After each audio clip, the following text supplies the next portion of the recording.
guys! So for today's video, we are going to talk about the angles formed by two secant lines. Okay?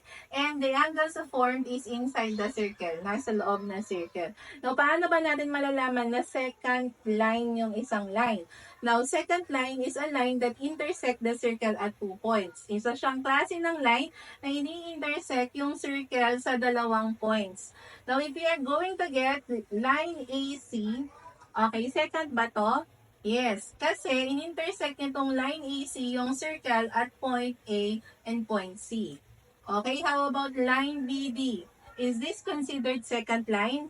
Yes, then why? Kasi itong line BD, in-intersect niya yung circle at point B and then D. Now, the angles formed is inside the circle. Now, kung mapapansin nyo, parang pareho lang siya doon sa ating mga chords. Kasi if we are going to get segment DB, chord na siya.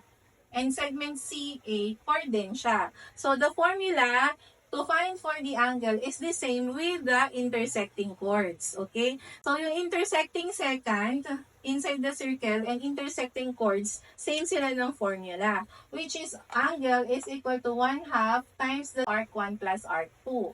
So, para mas simple lang ha, ginawa natin na ganito yung formula. Now, since we are finding for the measure of angle BEC, saan yan? Ito. Okay, we are going to use this one. So, let's write the working formula. We have here angle, which is the measure of angle BEC, is equal to 1/2. Ito yun, just copy. And then, arc 1 plus arc 2. Paano natin malalaman kung sino si arc 1 at si arc 2? Kahit sino, pwede ha. Pwede silang magkabaliktad kasi ito naman ay addition. So, let's have the measure of arc AD plus the measure of arc BC. Okay? Okay, since nawawala to, we still write the measure of angle BEC is equal to 1/2. Okay, what is the measure of arc AD? Ilan? 144. Plus the measure of arc BC, which is 124. O, unahin nyo na sa parenthesis ha. We just copy 1/2. And then 144 plus 124 will be 268. Now, we get the 1/2 of 268. I-divide lang siya by 2. So, we are going to have 134. So, the measure of angle BEC is 134. This one is 134 degrees.